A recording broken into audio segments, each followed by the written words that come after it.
آپ جانتے ہیں کہ کن کی دعائیں جلدی قبول ہوتی ہیں؟ یقین والوں کی دعائیں۔ ایسے یقین والے جو دعائیں تو مانگتے ہیں لیکن پھر ان دعاؤں میں وضاحتیں نہیں مانگتے۔ کیسی وضاحتیں بھلا؟ قبولیت کی وضاحتیں۔ وہ نہ تو لوگوں سے اس بات کی وضاحت مانگتے ہیں کہ کیا ہماری دعائیں قبول ہو جائیں گی، اور نہ ہی وہ اللہ سے اس بات کی وضاحت طلب کرتے ہیں کہ فلاں شخص نے بھی میرے جیسے دعا مانگی تھی، اس کی تو دعا قبول ہو گئی تو میری کیوں نہیں ہوئی۔ یقین میں پھر سوال تو نہیں ہوتا نا، یقین میں تو بس فل سٹاپ ہوتا ہے کہ اللہ سے مانگ کر پھر کسی اور سے تو کیا اللہ سے بھی سوال نہیں کیا جاتا۔ جیسے اللہ قرآن میں فرماتا ہے کہ صبر کرو، بے شک اللہ کا وعدہ سچا ہے، اور یہ یقین نہ رکھنے والے تم کو ہرگز بے وزن نہ پائیں۔ سورہ 30 آیت 60۔ اب اس آیت میں اللہ نے آپ کو صبر کی تلقین کیوں کی ہے؟ کیونکہ یقین رکھنے والوں کی راہ نہ بے یقین لوگوں سے زیادہ کٹھن ہوتی ہے۔ آپ جب یقین کا راستہ چنتے ہیں نا تو وہ راستہ ہر اس شے سے بھرا ہوتا ہے جو آپ کو گمراہ کر سکے۔ آپ کو چاروں طرف سے بے یقین لوگوں کے طنز کی اور آپ کا مذاق اڑانے کی آوازیں بھی سنائی دیں گی۔ اسی لیے اللہ نے آپ کو اس حالت میں صبر کا حکم دیا ہے اور یہ کہا ہے کہ آپ نے بھی ان بے یقین لوگوں کی طرح نہیں ہو جانا جنہوں نے اپنی دعاؤں میں ذرا سی دیر پر اللہ سے رابطہ توڑ دیا۔ آپ نے ان کی آوازوں کو خود پہ اتنا حاوی نہیں ہونے دینا کہ آپ کی آواز ان آوازوں میں دب جائے۔ ان لوگوں کے تانوں پہ اتنے کان نہیں دھرنے آپ نے کہ آپ اللہ کی آواز سن نہ پائیں۔ اتنی اہمیت نہیں دینی لوگوں کی رائے کو کہ آپ کے حوصلے پست ہو جائیں۔ آپ نے خود کو ایسے لوگوں کے سامنے اتنا مضبوط رکھنا ہے کہ یہ آپ کو نہ کسی خوف سے ڈرا سکیں اور نہ ہی کسی وسوسے سے بہکا سکیں۔ آپ نے بھاری بھرکم بننا ہے تاکہ یہ بے یقین لوگ آپ کو آپ کی یقین میں ہلکا نہ پائیں۔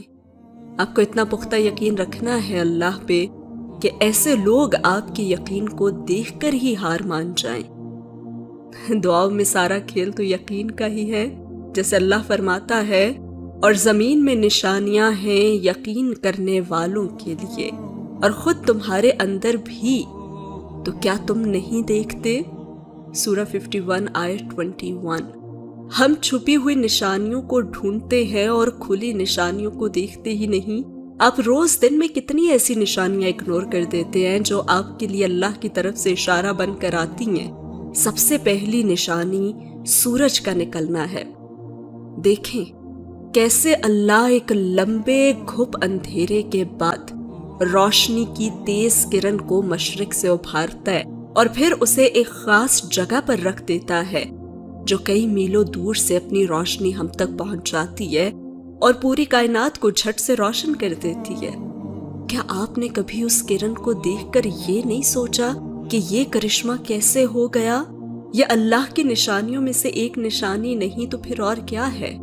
مجھ سے کئی لوگ یہ سوال کرتے ہیں کہ ہمیں نشانیوں سے کیسے پتا چلے گا کہ کون سی دعا ہمارے لیے بہتر ہے اور کون سی نہیں؟ آپ اگر اللہ پہ یقین رکھتے ہیں نا تو آپ کے پاس نشانی آئے یا نہ آئے تب بھی کہیں نہ کہیں آپ کے دل کو پتا ہوتا ہے کہ کیا صحیح ہے اور کیا غلط۔ آپ کے دل کو ہمیشہ اس سوال کا جواب معلوم ہوتا ہے جو آپ اللہ سے پوچھتے ہیں۔ لیکن جو شخص یقین کے لیے اپنے دل کے دروازے بند کر چکا ہو اس کی بات تو دوسری ہے۔ وہ ان نشانیوں میں سے اور سب کچھ دیکھ لے گا، بس حقیقت کی طرف اشارہ کرنے والی کوئی نشانی نہیں دیکھے گا۔ لیکن جس کا دل وسوسوں سے پاک اور سچائی کے لیے کھلا ہوگا نا، وہ ان نشانیوں کو دیکھ کر کبھی بھی یہ نہیں کہے گا یا سوچے گا کہ یہ سب کچھ محض ایک اتفاق ہے۔ اب یہاں دنیا کے اتنے لوگوں میں سے آپ ہی صرف میری اس پوسٹ کو پڑھ رہے ہیں اور اس ریکارڈنگ کو سن رہے ہیں تو کوئی نہ کوئی تو وجہ ہوگی نا۔ یوں ہی بلا وجہ تو نہیں نا اللہ آپ کی نظروں کے سامنے یہ لے کر آیا ہے۔ آپ کی چھٹی حس اور آپ کا ضمیر آپ سے جو کہتا ہے اسے کبھی بھی نظر انداز نہیں کرنا چاہیے۔ سچے دل کے ساتھ جب آپ اللہ سے مدد مانگتے ہیں نا تو آپ کے دل سے نکلنے والی پہلی آواز ہی صحیح آواز ہوتی ہے۔ اس کے بعد آنے والی آوازیں آپ کی خود کی تخلیق کردہ ہوتی ہیں جو آپ نے اپنی پسند کے مطابق اصلی آواز کو توڑ مروڑ کے بنائی ہوتی ہیں تاکہ آپ کا مطلب نکل سکے۔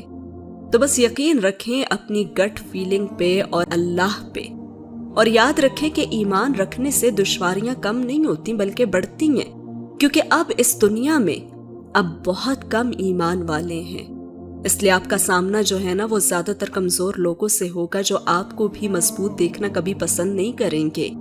تو آپ نے پھسلنا نہیں ہے اور نہ ہی اپنی دعاؤں کے معاملے میں وضاحت مانگنی ہے۔ اگر آپ چاہتے ہیں کہ آپ کے سوال کا جواب اللہ آپ کی پسند کے مطابق دے تو آپ کو یہ بھی ذہن میں رکھنا ہے کہ وہ جواب آئے گا تبھی جب اللہ چاہے گا۔ آپ کو پہلے اللہ کی ماننی پڑے گی نا، پھر ہی اللہ آپ کی مانے گا۔ اب جتنا صبر کریں گے نا آپ کی دعائیں اتنی جلدی قبول ہوتی جائیں گی۔ اللہ کا مقرر کردہ وقت آنے تک وقت تو لگتا ہے نا پھر۔ تمہارے تکیے کا آنسوؤں سے بھیگ جانا، یہ راتوں کو جاگتی ہوئی آنکھیں، صبح لوگوں کے سامنے جھوٹی مسکراہٹ چہرے پہ سجانا یہ دکھانے کے لیے کہ ہم خوش ہیں، اداسی اتنی گہری کہ بالکل نا امیدی ہو کہ اب کچھ ٹھیک نہیں ہو سکتا۔ آپ کو لگتا ہے کہ آپ ان مشکلات سے اکیلے گزر رہے ہیں اور اللہ نہیں دیکھ رہا یہ سب؟ اللہ تعالیٰ نے ہمیں بہت واضح بتا دیا ہے کہ زندگی میں کسی نہ کسی چیز سے کبھی نہ کبھی ہم ضرور آزمائے جائیں گے۔ سورہ 29 آیت نمبر 2۔ کیا لوگوں نے یہ گمان کر رکھا ہے کہ ان کے صرف اس دعوے پر کہ ہم ایمان لائے ہیں ہم انہیں بغیر آزمائے ہوئے ہی چھوڑ دیں گے؟ ارے اس نے تو اپنے انبیاء کو اور ان سب لوگوں کو آزمایا جو اس کے سب سے زیادہ محبوب تھے، اور وہ پریشانیاں جو تھوڑی دیر کے بعد آپ کو یاد بھی نہیں ہوں گی آپ کو اس نتیجے پر پہنچنے پر مجبور کر دیتی ہیں کہ جہاں آپ سوچتے ہیں کہ اللہ کو آپ کی کوئی پرواہ نہیں، وہ محبت کرتا ہے آپ سے، اور آپ کی ایک ماں آپ سے اتنی اگر محبت کرتی ہے وہ تو 70 ماؤں سے بھی زیادہ پیار کرتا ہے۔ اور جانتے ہیں عربی میں 70 کا مطلب لا تعداد ہوتا ہے، جس کی کوئی حد نہیں۔ آپ کی مشکلات کا مقصد آپ کو پہلے سے بھی زیادہ مضبوط انسان بنانا ہے۔ ارے یہ مشکلات تو ایک یاد دہانی ہے کہ آپ جو اتنی پریشانیوں سے گزر رہے ہیں تو آپ بہت بہادر ہیں، اور ان آزمائشوں میں بھی ایک چھپا ہوا پیغام ہے۔ یہ اس محبت کا اظہار ہے جو اللہ الودود آپ سے کرتا ہے۔ آپ کی مشکلات میں آپ کا ایمان آزمایا جاتا ہے، اور یہ ظاہر کرنے کے لیے کہ آپ اللہ کے منصوبے پر بھروسہ رکھتے ہیں اور اپنی پوری کوشش کرتے ہیں صبر کرنے کی، اور ان امتحانات کو ایک نعمت کے طور پر لیتے ہیں۔ یاد رکھیں کہ آپ کمزور نہیں ہیں، کیونکہ آپ کا دل صرف اسی پر بھروسہ کرتا ہے، لہٰذا اپنا بھروسہ اللہ پر رکھیں جو القادر ہے، اور جان لیں کہ آپ اس وقت جن اندھیروں میں ہیں وہ آخر کار آپ کو روشن دنوں کی طرف لے جائیں گے انشاءاللہ۔ تو یاد رکھیں کہ زندگی میں بہت سے ایسے موقع آئیں گے جہاں آپ کو لگے گا کہ آپ کو تو کچھ سمجھ ہی نہیں آ رہی حالات کی، لیکن اسی وقت تو آپ کو اللہ پہ توکل رکھنا ہے اور دعا جاری رکھنی ہے۔ کبھی کبھی جب تمام دروازے بند نظر آتے ہیں نا تو وہیں سے قبولیت کے دروازے بھی کھلنے ہوتے ہیں جن کا آپ نے کبھی بھی تصور نہیں کیا ہوتا۔ تو اللہ پہ یقین رکھیں۔